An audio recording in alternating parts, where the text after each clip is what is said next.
आप देख रहे हैं आवाज इंडिया टीवी। ये है प्राइम टाइम। नए चुनाव आयुक्त अनूप चंद्र पांडे की नियुक्ति पर विवाद क्यों हो रहा है? भारत के राष्ट्रपति रामनाथ कोविंद ने मंगलवार को उत्तर प्रदेश के मुख्य सचिव अनूप चंद्र पांडे को चुनाव आयोग के नए चुनाव आयुक्त के रूप में नियुक्त किया है। अप्रैल में पूर्व मुख्य चुनाव आयुक्त सुनील अरोड़ा का कार्यकाल खत्म होने के बाद ये 3 सदस्यीय आयोग में एक पद खाली था। साल 1984 बैच के यूपी कैडर के आईएएस पांडे पिछले 2 दशकों से उत्तर प्रदेश में बनने वाली सभी सरकारी उच्च पदों पर आसीन रहे हैं। साल 2019 में उत्तर प्रदेश के चीफ सेक्रेटरी के पद से रिटायर हुए हैं, जिसके लिए उन्हें मुख्यमंत्री योगी आदित्यनाथ ने विशेष रूप से चुना था। सोशल मीडिया पर इस नियुक्ति की खबर फैलने के बाद से सुप्रीम कोर्ट के वरिष्ठ वकील प्रशांत भूषण से लेकर सीपीआई नेता दीपांकर घोष समेत कई लोगों ने इस फैसले का विरोध किया है। दीपांकर घोष ने अपने आधिकारिक ट्विटर पर लिखा है, उत्तर प्रदेश चुनाव 2022 से पहले retired UP cadre IAS Anup Chandra Pandey को चुनाव आयुक्त के रूप में नियुक्त किया गया है। 3 साल पहले योगी आदित्यनाथ ने पांडे को उत्तर प्रदेश के चीफ सेक्रेटरी पद के लिए चुना था। 2024 के लोकसभा चुनाव भी उनके नेतृत्व में होने की संभावना है।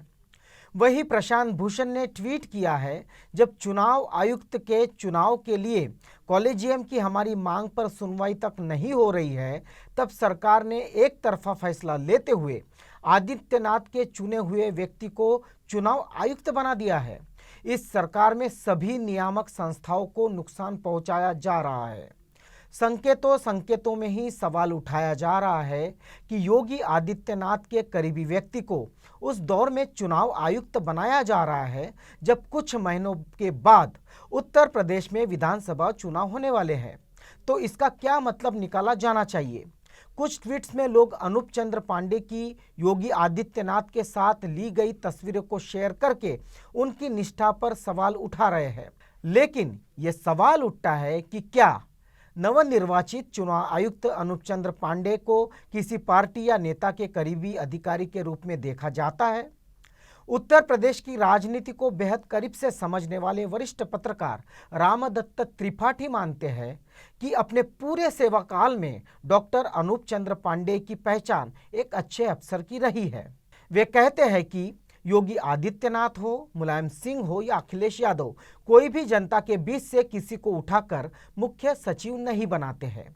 चुनाव उन लोगों का होता है जो पहले से लोक सेवा आयोग से चुनकर आए होते हैं और जिनकी वरिष्ठता होती है। ऐसे में किसी भी मुख्य सचिव या प्रमुख सचिव के बारे में नहीं कहा जा सकता कि उसे मुख्यमंत्री या किसी अन्य ने सीधे उठाकर पद पर बिठा दिया हो। उनकी अलग ग्रेडेशन लिस्ट होती है। उत्तर प्रदेश की ब्यूरोक्रेसी में अनूप चंद्र पांडे को एक ऐसे अफसर के रूप में जाना जाता है जो पिछले कई वर्षों से सत्ता के शीर्ष पर मौजूद है। कल्याण सिंह सरकार में डायरेक्टर ऑफ इंफॉर्मेशन बनने के बाद से लेकर वह मुलायम सिंह, मायावती और योगी सरकार में भी अहम पदों पर रहे हैं। इसके साथ ही भारत सरकार में भी वह कई मुख्य पदों पर काम कर चुके हैं। योगी सरकार में पांडे प्रयागराज में कुंभ आयोजन के काम से लेकर यूपी इन्वेस्टर समिट जैसे बड़े प्रायोजन करवा चुके हैं। लेकिन सत्ता के बेहद करीब रहने के बावजूद पांडे विवादों से दूरी बनाकर रखने के लिए जाने जाते हैं। लेकिन इनके इन पद से वे फिर से विवादों में घिर आए हैं।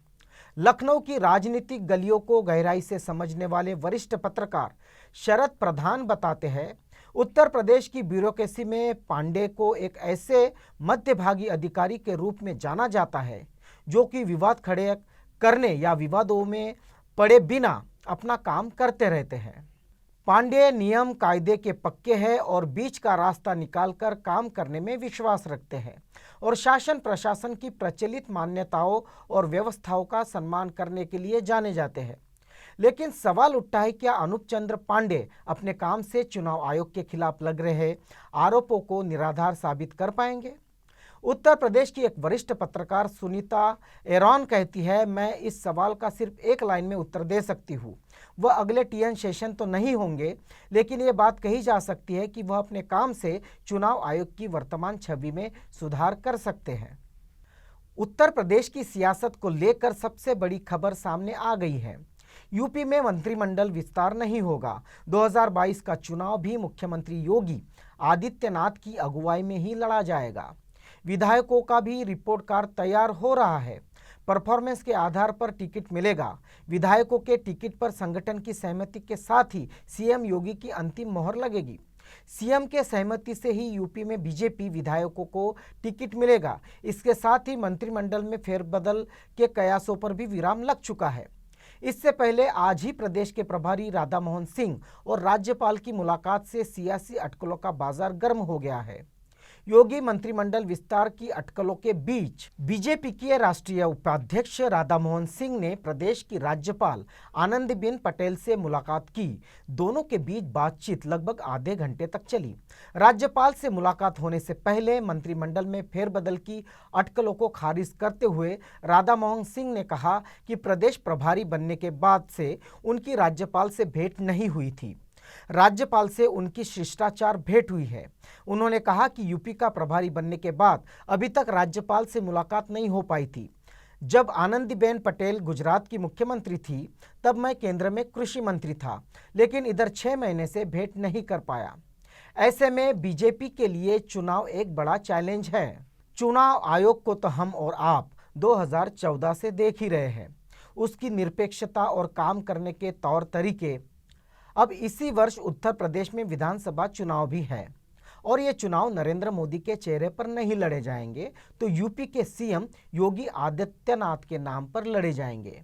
और ये कहा जा रहा है कि नवनियुक्त चुनाव आयोग के आयुक्त अनूप चंद्र पांडे योगी आदित्यनाथ के बेहद करीबी है।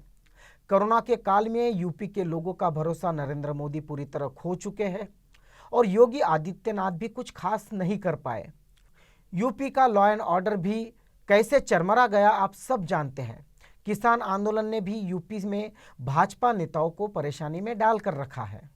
किसान केंद्र सरकार का विरोध कर रहे हैं। हरियाणा में बीजेपी के सीएम खट्टर किसानों पर ज्यादती कर रहे हैं। उसका असर भी यूपी के चुनाव पर पड़ेगा। पेट्रोल, डीजल, खाद्य तेल की कीमतें भी चुनाव में आग लगा ही देगी। प्रदेश में महिलाएं, अल्पसंख्यक, दलित सुरक्षित नहीं है। ऐसे में केवल और केवल चुनाव आयोग ही यूपी में बीजेपी और योगी आदित्यनाथ को जिता सकता है। इसलिए अनूप चंद्र पांडे राम के हनुमान बन संजीवनी दे सकते हैं। बाकी आप सब तो जानते ही हैं। आप देख रहे हैं आवाज़ इंडिया टीवी, यह है प्राइम टाइम।